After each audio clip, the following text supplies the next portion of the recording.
18 WJTS News, I'm Charlotte Olson.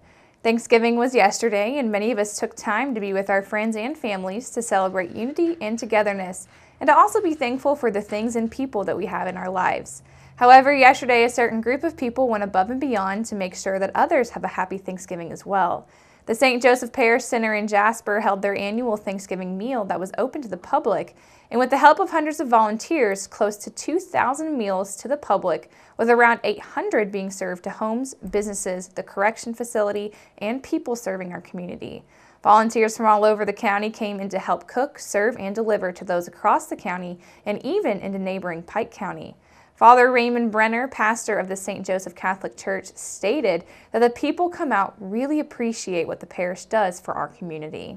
And some families even bring their whole family here. Instead of cooking in their homes, they bring the whole family here, so that every year with the contributions, in-kind contributions, like with the turkeys and drink cups and stuff like that, they still come out ahead and have money for the food pantry. So it works well, which I think shows a great appreciation for what takes place. With so many families coming to have a bite and the many volunteers to help make it happen, it really shows how a community like this can come together for such a great cause. The Jasper Police Department was kept busy this holiday weekend. On Wednesday night, 11:30 p.m., a Jasper police officer conducted a traffic stop at the corner of 6th and Clay Street after a white 2006 Nissan truck failed to stop at a stop sign. Upon further investigation, the officer determined the driver, identified as 48-year-old Kenneth Bradley of Jasper, to be under the influence of alcohol. Bradley was taken to Memorial Hospital and tested with a .178 BAC level, and he was then taken into custody and lodged into the DuBois County Security Center with a Class C misdemeanor of operating while intoxicated. In the early morning hours of Thanksgiving, just after 2 a.m., Jasper police responded to the call of an intoxicated male outside of headquarters that was sleeping in a vehicle that was not his. When police arrived, they found 23-year-old Paul Varner of Jasper asleep in a vehicle that was not his. It was reported that the owner of the vehicle asked Varner to exit the car, to which he became belligerent and attempted to start an altercation with the owner. Upon police arriving, Varner continued to be aggressive in the situation. They did arrest Varner and lodged him in the DuBois County Security Center on a Class A misdemeanor of unauthorized entry of a motor vehicle, along with 2 Class B misdemeanors of resisting law enforcement and public intoxication. And on Thanksgiving Day, just before 5 p.m., Jasper police responded to a report of a white Ford Explorer that struck a mailbox on Skyview Drive and failed to stop. Officers located the Explorer, which was being driven by 56-year-old Jonathan Eckstein, a short time later in the parking lot of Sternberg's on US 231. Eckstein exited the lot onto US 231, heading south, and upon the officer initiating emergency lights and sirens, Eckstein failed to yield and accelerated in an attempt to flee. A brief pursuit followed in the area, and the Ford Explorer then collided with a parked van in the area of 7th Street and McCrillis Street. Eckstein exited the vehicle, and a brief foot pursuit occurred before he was detained in a yard near 7th Street and McCrillis Street, where he was then taken into custody. Then he was taken to Memorial Hospital in reference to medical clearance and blood draw. Eckstein tested with a .15 BAC, and he was then transported and lodged in the DuBois County Security Center on 2 Level 6 felony charges of operating while intoxicated and resisting law enforcement, and 3 Class B misdemeanors of criminal recklessness, reckless driving, and leaving a scene of a property damage accident. The Jasper Police Department was assisted by the DuBois County Sheriff's Department and Sternberg's Wrecker.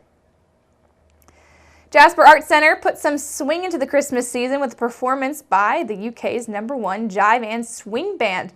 The performance is presented by Jasper Community Arts and will be held at the Jasper Art Center on Saturday, December the 2nd at 7:30 p.m. Legendary British swing band, the Jive Aces, bring their seasonal show to town for a performance that combines the warmth you'd expect from a holiday program with the incredible excitement that the group generates.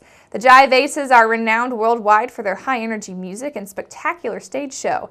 They are perhaps best known as the first live band to reach the final rounds of Britain's Got Talent, and for their award-winning viral video, Bring Me Sunshine, which has 3 million views. The show features the band's instrumental take on Christmas classics such as White Christmas, Winter Wonderland, Jingle Bells, and Let It Snow.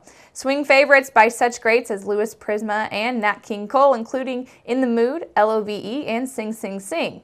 For tickets to this performance, call the Jasper Arts Center at 812-482-3070.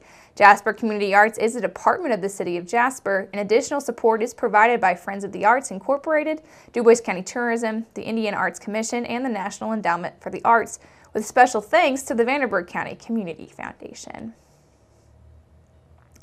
A Vincennes tax preparation business owner has been sentenced in federal court on Wednesday for her preparation of over 350 false tax returns in 2015, 16, and 17.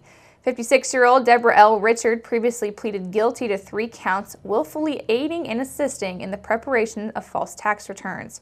Richard was sentenced to 4 years imprisonment by U.S. District Judge Richard L. Young. In 2015, Richard worked for the Desirable Tax Service in Washington, Indiana, and prepared tax returns for clients. Then in 2016, Richard established Terry's Tax Service in Vincennes, where she prepared tax returns for clients in 2016 and 2017. Richards claims that false education credits, false American Opportunity credits, and false itemized deductions to inflate refunds due to her clients. In addition, she provided altered copies of the tax returns to her clients, which were different from the tax returns that she caused to be filed with the Internal Revenue Service. Richards then charged increased fees for her preparation of these fraudulent tax returns. According to Assistant U.S. Attorney James Warden, who prosecuted the case for the government, Richard earned over $250,000 in fees for her fraudulent tax preparation work. As a result of Richard's efforts, more than 350 false federal income tax returns were filed with the IRS between 2014 and 2017, which resulted in a loss to the Internal Revenue Service and taxpayers of $550,000. Judge Young ordered Richards to pay restitution in the Internal Revenue Service in the amount of $550,000. Richard must serve 1 year of supervised release following her official sentence. Activists opposed to the planned logging of about 1,700 trees in a southern Indiana forest have marked hundreds of additional trees in a bid to delay the cutting. The trees at Yellowwood State Forest were spray painted with blue paint like that marking adjacent trees slated for logging. The action came days after the Indiana Department of Natural Resources sold the rights to logs about 1,700 trees in the forest near Nashville. DNR spokesperson Marty Benson says that the state agency remains committed to proceeding with the Winnings Bitter logging. The State Department of Education is warning Indiana public schools that they could receive less money than expected because of an unanticipated increase in statewide student enrollment. A department memo described a shortfall of $9.3 million in per-state funding because the legislature underestimated the number of public school students by about 6,000 when it approved the $7 billion K-12 education budget for this school year. Indiana State Teachers Association President Teresa Meredith says that some districts, especially those in rural areas, will truly suffer as a result.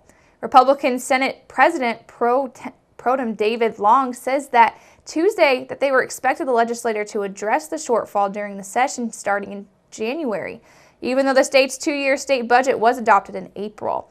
The $9.3 million shortfall represents less than 0.2% of the education budget, but school advocates say that numerous districts already face budget troubles. Education Department spokesperson Adam Baker says that it could be January before final funding calculations are officially completed. And make sure you keep it right here, because up next we're going to take a look at your weather summary.